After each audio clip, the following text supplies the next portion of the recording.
NCERT सार संग्रह के बारे में मैंने बताया है। मैंने इस पीडी से रिलेटेड जो है वो एक लॉन्ग वीडियो अपलोड करी है। अगर आपने वो वाली वीडियो अभी तक नहीं देखी है कि हमें करंट अफेयर कैसे करना है, तो वो वाली वीडियो भी आप देख सकते हो। साथ ही जो है वो बीपीएससी पूर्वावलोकन के बारे में भी मैंने बताया है कि हमें जो है वो प्रीवियस ईयर क्वेश्चन के लिए ये वाली बुक यूज करनी है।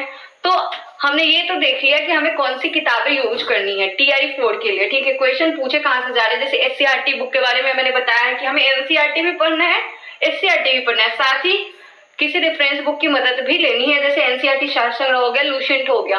लेकिन इतना सब कुछ हम मैनेज कैसे करें? सिलेबस तो चलो बहुत बड़ा है, लेकिन इतना सब कुछ मैनेज हम कैसे कर पाएंगे? जो कोर्स लिए हुए चले वो तो कोर्स देख रहे होंगे, लेकिन जो सेल्फ स्टडी कर रहे हैं या फिर जो कोर्स लेने के बाद भी सोच रहे हैं कि हम जो है वो बुक से भी पढ़ ले, एनसीईआरटी एससीईआरटी को भी एक बार पढ़ ले, तो बेसिकली आज की जो ये वीडियो है वो उन लोगों के लिए ही है कि ये सब कुछ वो कैसे मैनेज करें, ठीक है। तो चलिए बिना किसी देरी के जो है वो हम शुरू करते हैं कि हमें क्या कुछ कैसे करना है, हमें कैसे टारगेट लेकर चलना है। हमें जो है वो अगर हम सिलेबस को कवर करना चाहते हैं तो हमें ऐसे रैंडमली नहीं पढ़ना कि हाँ भाई आज जो है वो हम करंट अफेयर पढ़ लेते हैं, हम आज से 7 दिन तक करंट अफेयर पढ़ लेंगे, फिर जो है जहां तक ये पूरा होगा फिर जो है वो हम लुसेंट पे आ जाएंगे। ऐसे नहीं करना, आपको टारगेट लेकर चलना है, ठीक है। तो आपको टारगेट कैसे लेना है, जैसे करंट अफेयर हो गया तो मैंने इसके बारे में बताया था कि अगर आप डेली एक एक पेज भी पढ़ते हो वन लाइनर का, तो ये जो 15 से 16 दिन में खत्म हो जाएगा, और 15-16 नहीं तो एक महीने में तो पक्का खत्म हो जाएगा। और एक एक पेज आप डेली पढ़ना अगर शुरू करते हो तो एक पेज पढ़ने में आपको 1.5 घंटे लगेंगे। तो करंट अफेयर को चलो तो ऐसे करना है ना कि हमें एक एक पेज इसे डेली पढ़ना है, तो ऐसे आप क्या कर लो, जैसे ये एनसीईआरटी सार संग्रह बुक है, ठीक है। इसमें आप जब देखोगे तो जो ये देखो, जैसे मैं आपको एक चीज दिखा देती हूँ, जैसे ये देखो, चलो हम लोग ज्योग्राफी देख लेते हैं कि हाँ ज्योग्राफी को हम लोग 3 जगह से पढ़ लेंगे, एनसीईआरटी से पढ़ लेंगे, एससीईआरटी से पढ़ लेंगे और जो है वो एनसीईआरटी सार संग्रह से पढ़ लेंगे, ठीक है। तो इसमें आप देखोगे ना, भारत का जो भूगोल है ये जो है वो 60 पेज में खत्म हो चुका है। आप देखो 51 पेज में ये खत्म हो चुका है। इसको अगर आप डेली एक एक पेज भी पढ़ते हो तो ये जो है वो आपका एनसीईआरटी सार संग्रह से जो ज्योग्राफी का पोर्शन खत्म हो जाएगा। और एक पेज पढ़ने में आपको जो है वो 1 घंटा लग सकता है, 1 घंटा लग सकता है, सभी की लर्निंग अप्रोच अलग होती है, तो जो है वो एक से ज्यादा घंटा किसी को नहीं लगेगा। तो इस तरह से हमें जो है वो टारगेट लेकर चलना है कि हम आज ये कंप्लीट कर लेंगे, हम आज वो कंप्लीट कर लेंगे।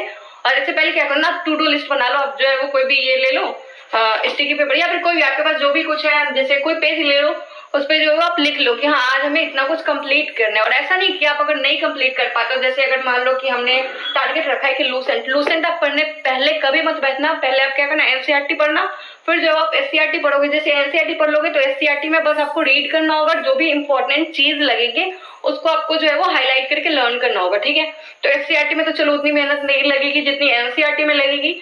जब एनसीईआरटी आप पूरा कर लेना, एससीईआरटी पूरा कर लेना, फिर जो आप लुसेंट की तरफ आना। जब लुसेंट को उसके बाद देखोगे तो लगेगा कि हाँ भाई हमने ये सब कुछ पढ़ा हुआ है। तो आप देखो, जैसे मैंने यहाँ पे लगाया कि हाँ भाई हमें किस तरह से कैसे पढ़ना है, कितने पेज का टारगेट लेकर चलना है। तो अगर ये सब आप कुछ नहीं कर पाते हो तो इसका एक और ऑप्शन है, आप जो है मेरा टेलीग्राम चैनल ज्वाइन कर सकते हो। ये जो वीडियो है, इस वीडियो के कमेंट सेक्शन में मेरे टेलीग्राम चैनल का लिंक हो। मैं जैसे डेली टारगेट देती हूँ, जैसे कि हाँ हमें एनसीईआरटी सार संग्रह का एक पेज ज्योग्राफी का शुरू करना है, करंट अफेयर का एक पेज याद करना है। तो इस तरह से हमने करंट अफेयर जो है वो नवंबर 2024 तक शुरू कर लिया, और हम करंट अफेयर सितंबर 2024 से पढ़ना शुरू कर रहे हैं, और जो है वो जब तक एग्जाम ना हो जाए तब तक पढ़ेंगे। हम जो 8 से 10 महीने का लगभग पढ़ रहे हैं, ठीक है।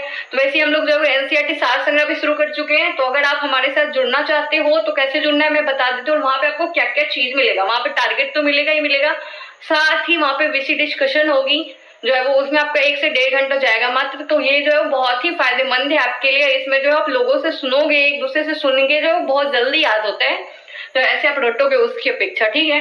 तो यहाँ वहां पे आप ये चीज कर सकते हो। इसके साथ ही अगर आप चाहते हो कि आज जिस टॉपिक का जो है वो हम लोगों ने टारगेट याद करा है, जिस टॉपिक को हमने याद करा है उसकी अगर एमसीक्यू फॉर्म में क्वेश्चन मिल जाए, जैसे बीपीएससी पूछता है थोड़ा घुमा के। और एक चीज मैं और बताना चाहती हूँ, अगर आप एमसीक्यू कर रहे हो ना तो आप हर एक पॉइंट से करो, ऐसा नहीं कि स्टेटमेंट बेस्ड क्वेश्चन में अभी लग जाओ, नहीं।